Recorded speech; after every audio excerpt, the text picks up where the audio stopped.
என் பேர் வந்து போதுமணி. நான் வந்து இப்போ ஸ்டார் டைரக்டர் லெவலில் இருக்கேன். ஆனால் வந்து இந்த லெவல் வர்றதுக்கு வந்து நான் நிறைய கஷ்டப்பட்டிருக்கேன். ஏன்னா நான் ஒரு ஹவுஸ் ஒய்ஃப் தான். இந்த ஒரு 2 இயர்ஸ்க்கு முன்னாடி பார்த்தீங்கன்னா நான் ஒரு 0. ஆனால் இப்போ பார்த்தீங்க அப்படின்னா என்னை வந்து ஒரு மதிக்கிற அளவுக்கு நான் ஒரு கான்ஃபிடென்ட்டான ஒரு கேர்ளாக இருக்கேன். ஸோ இதுக்கு வந்து என்னுடைய முழுக்க என்னோட உழைப்பு தான் காரணம். எல்லா வீட்லையுமே வந்து எல்லாருமே ஒன்று ஸ்டார்டிங்லேயே வந்து அக்செப்ட் பண்ண மாட்டாங்க. அதே போலதான் எனக்கும் இப்போ வரைக்குமே எனக்கு அக்செப்ட் பண்ணலை. ஆனால் நான் எப்பயுமே இந்த டேவிட் டியூசரிக்கு வர்றதுக்குமே பல பிரச்சனைகளை நான் ஃபேஸ் பண்ணி தான் வந்திருக்கேன். எதுக்காகனா நான் வந்து வளரணும், என் டீமும் வளரணும். அதுக்காக தான் இப்போ இந்த இடத்துல வந்து பார்த்தீங்கன்னா நான் வந்து சாதாரண ஹவுஸ் ஒய்ஃபாக இருந்தாலுமே எனக்கு வந்து ஒரு பையன் தான் இருக்காங்க. அந்த பையனுமே நான் இப்போ கூட்டிகிட்டு வந்திருக்கேன். ஏன்னா விட்டுட்டு வர்றதுக்கு எனக்கு யாரும் பார்க்கறதுக்கு சப்போர்ட் கிடையாது. அதையும் நான் சப்ரன் சார் கிட்ட பேசி தான் நான் வந்திருக்கேன். இது எதுக்காக நான் சொல்றேன் அப்படின்னா, ஒவ்வொரு ஹவுஸ் ஒய்ஃப்மே என்ன நினைப்பாங்க, நம்மளுக்கு வந்து பல பிரச்சனைகள் இருக்கு, என்னால் இதை பண்ண முடியாது, இதை பண்ண முடியாது, நான் வந்து இவ்வளோ டைம் தான் ஒர்க் முடியும் அப்படின்லாம் யோசிப்பாங்க. அது தவறு. நம்ம மனசுல நம்ம ஒரு கான்ஃபிடென்ட் கொண்டு வரணும். யார் பண்றாங்களோ இல்லையோ என்னால முடியும், யாரெல்லாம் நம்மளை உதாசீனப்படுத்துறாங்களோ அவங்க முன்னாடி நம்ம வந்து சாதிச்சு காட்டணும். ஏன்னா நம்ம பெண்களுக்கு பல வலிமைகள் இருக்கு, பொறுமை, பக்குவம் எல்லாமே இருக்கு. ஏன்னா நம்ம நிறைய விஷயங்கள்ல அடிபட்டு வந்திருக்கோம். அதெல்லாம் நம்ம ஃபேஸ் பண்ணணும் அப்படின்னா நம்மளுக்குன்னு ஒரு சுயமரியாதை வரணும். அப்படின்னா நம்மளுக்கு ஒரு இன்கம் வரணும். அதை நம்ம கொண்டு வர்றோம் அப்படின்னா கண்டிப்பா எனக்கு வந்து இந்த வெஸ்டேஜ் வந்து எனக்கு ஒரு பெரிய வாய்ப்பை கொடுத்துருக்கு. என்னை வந்து எங்க வீட்டில் இருந்தாலும் சரி, எங்க பேரண்ட்ஸாக இருந்தாலும் சரி, என் ஹஸ்பண்டாக இருந்தாலும் சரி, யாருமே வந்து மதிக்க மாட்டாங்க.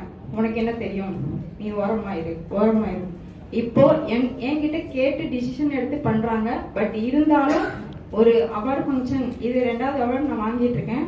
2 அவார்டு ஃபங்க்ஷனுக்குமே வந்து நீ போகக்கூடாது, நீ என்ன சாதிச்சிட்ட, அவ்வளோ லாங்கா இருக்கு, நான் வரமாட்டேன், நான் கூட்டிட்டு போக மாட்டேன் அப்படிலாம் சொல்லுவாங்க. அதையும் மீறி தான் நான் வரேன். ஏன்னா என் டீமுக்கு நான் ஒரு முன்னுதாரணமா இருக்கணும். அது மாதிரி ஒவ்வொருத்தருமே நினைங்க, நிறைய பிரச்சனைகள் வரும், அதையும் ஃபேஸ் பண்ணுங்க. இதெல்லாம் நான் இருந்துமே வந்து நான் என்ன யோசிப்பேன்னா, இதுல இருந்து நம்ம ஒரு செகண்ட் கூட பின்வாங்க கூடாது.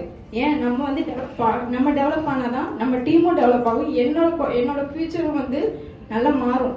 இப்போ வந்து நான் ஒரு 42,000 இன்கம் வாங்கினாலுமே என் ஹஸ்பண்ட் கிட்ட வந்து இன்னுமே பல பிரச்சனைகள் தான். அதையும் மீறி நான் பண்ணிட்டு இருக்கேன், இன்னுமே பண்ணுவேன். நான் இன்னும் ஒரு 3 மந்த்துக்குள்ள கண்டிப்பா 70,000க்கு மேல இன்கம் வாங்குவேன். ஒரு 3 லெக்க எல்லா உபயோகத்துக்கு நான் வாங்குவேன். லாஸ்டா வந்து சரவணன் சார் அவார்டு ஃபங்க்ஷன்ல சொன்னாரு, நீங்க பல பிரச்சனைகளுக்கு அப்புறம் வந்திருக்கீங்க மேடம், நெக்ஸ்ட் டைம் வரும்போது நீங்க கிரவுண்ட் டைரக்டருக்கு அவார்டு வாங்க அப்படின்னு. அதை வந்து நான் மைண்ட்ல வச்சுட்டு தான் ஒர்க் பண்ணிட்டு இருக்கேன். இன்னும் ஒரு செகண்ட் கூட நான் விடாம தான் பண்ணிட்டு இருக்கேன். ஏன்னா எனக்கு வந்து இந்த பிசினஸ் தான் என் லைஃப் மாத்தவும் போகுது. எவ்வளவு பேர் வந்து இதை பண்ணக்கூடாது, வேண்டாம் அப்படின்லாம் சொன்னாங்களோ அவங்கெல்லாம் வந்து என்னையே ஜாயின் பண்ணிவிடு. ஏன் என் சேலரியை பார்க்கறதுக்கு முன்னாடி வந்து நீ இதை பண்ணி எனக்கு என்ன பண்ண போற, என்ன இது சாதிக்க போற, எப்ப பார்த்தாலும் போனு கைமா இருக்க, அம்மா அப்பாவுக்கு போன் பண்ண மாட்டேற, வரமாட்டேற, போக மாட்டேற அப்படிலாம் பேசுவாங்க. இப்ப என் பொண்ணு வந்து 30,000க்கு மேல இன்கம் வாங்குதுன்னு கம்பீரமா சொல்றாங்க. அப்ப அவங்க வந்து ஒரு வருஷத்துக்கு முன்னாடி என்ன பேசினாங்க, அதெல்லாம் வந்து இதெல்லாம் நம்ம தக்கணும். நம்ம வந்து எவ்வளவோ பிரச்சனைகள் வந்தாலுமே நான் இது வரைக்கும் ஒரு செகண்ட் கூட இந்த பிசினஸ் விட்டு நம்ம வெளியே போகக்கூடாது அப்படின்ற கான்பிடென்ட் வந்திருக்கேன். இது மாதிரி இருக்கிற நம்ம ஹவுஸ் ஒய்ஃபா இருக்கிற ஒவ்வொரு லேடிஸுமே வந்து கண்டிப்பா இதே போல யோசிங்க. யாரு பண்றாங்களோ இல்லையோ, நம்ம அப்ளைன் இருக்காங்களா, லைஃப் லைன் இருக்காங்களா, அதெல்லாம் யோசிக்காதீங்க. நம்ம இருக்கணும், நம்ம லாஸ்ட் வரைக்கும் இருக்கணும். யாரு என்ன சொன்னாலும் சரி, அப்ளைன் ஒரு விஷயம் சொல்றாங்களா, ஓகே நான் பண்றேன் அப்படின்னு சொல்லுங்க. லைஃப் லைனுக்கு வந்து நம்ம என்ன கத்துக்கிட்டோமோ அதை அப்படியே அவங்களுக்கு கொண்டு போங்க. அப்பதான் வந்து அவங்க டெவலப் ஆவாங்க.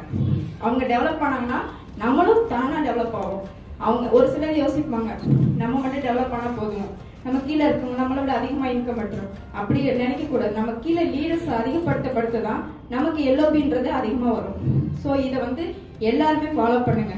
சரவணன் சார் வந்து ஸ்டார்டிங்ல நான் எல்டிபி மீட்டிங் பார்த்து வரும்போதே யோசிச்சேன், என் லைஃப் வந்து கண்டிப்பா இந்த வெஸ்டேஜை தவிர வேற எதுவுமே மாத்தாது. ஏன்னா எனக்கு குழந்தைய விட்டுட்டு வெளியே வேலைக்கு போக முடியாது. பிஃபோர் மேரேஜ் பேங்க்ல ஒர்க் பண்ணேன், அதுலயுமே ஒரு நல்ல சேலரி தான் வாங்கினேன். ஆனா ஆஃப்டர் மேரேஜுக்கு அப்புறம் நான் அதில் ரிலீவ் ஆயிட்டு தான் நான் வெளியில வந்துட்டேன்.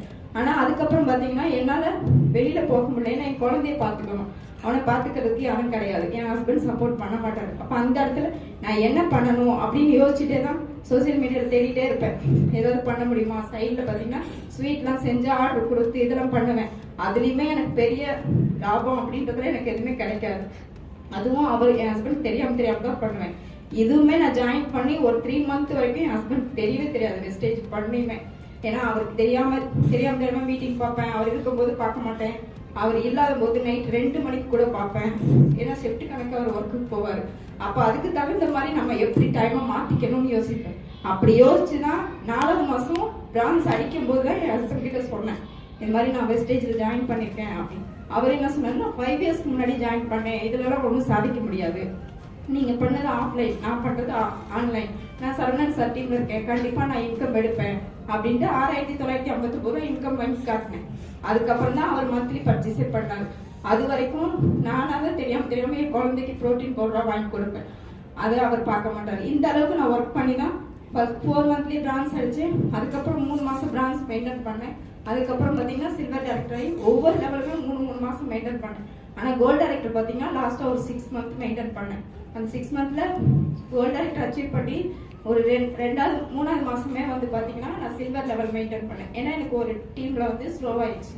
அதுக்கப்புறம் அது என்ன மைனஸ்ன்னு சொல்லிட்டு அதை சரி பண்ணிட்டு அதுக்கப்புறமா கோல்டு, அப்பதான் சரவணன் சார் வந்து டேவிட் டியூசரி அனௌன்ஸ் பண்றாரு, ஓகே நம்ம இது வரைக்கும் பண்ண தவிர இனிமேல் பண்ணக்கூடாது, இதுக்கு மேல நம்ம லெவல்ன்றது இறக்கவே கூடாது அப்படின்றத மனசுல பதிஞ்சுக்கிட்டு இந்த டேவிட் டியூசரிய யூஸ் பண்ணிக்கிட்டு அடுத்து ஒரு 3 மாசமும் தொடர்ச்சியா gold director with team building plus LOP எடுத்தேன். அப்படி எடுக்கும்போது டீமும் எனக்கு பெருசாச்சு. அடுத்து அதுக்கு அடுத்த மாசமும் நான் வந்து கோல்டே மெயின்டைன் பண்ணிட்டு அதுக்கப்புறம் போன மாசம் நான் அதாவது ஸ்டார் அச்சீவ் பண்ணேன். ரொம்பவே சந்தோஷமா இருந்துச்சு. பட் அந்த ஒவ்வொரு லெவலும் நான் புது லெவல் வரும்போதெல்லாம் எங்க வீட்டுல பெரிய பிரச்சனை இருக்கும். அந்த லெவல் வந்ததுக்கான சந்தோஷமே எனக்கு இருக்காது. ஓகே, இதுவும் ஒரு நன்மைக்கு தான், ஏன்னா அப்பதான் அடுத்தடுத்த லெவல் போகணும் அப்படின்ற மைண்டுக்கு வந்தேன். ஏன்னா இது மாதிரி ஒவ்வொரு லேடிஸுமே வந்து கான்பிடென்ட்டா ஒர்க் பண்ணுங்க, கண்டிப்பா முடியும். நான் இந்த வாய்ப்பு கொடுத்த ரொம்ப நன்றி.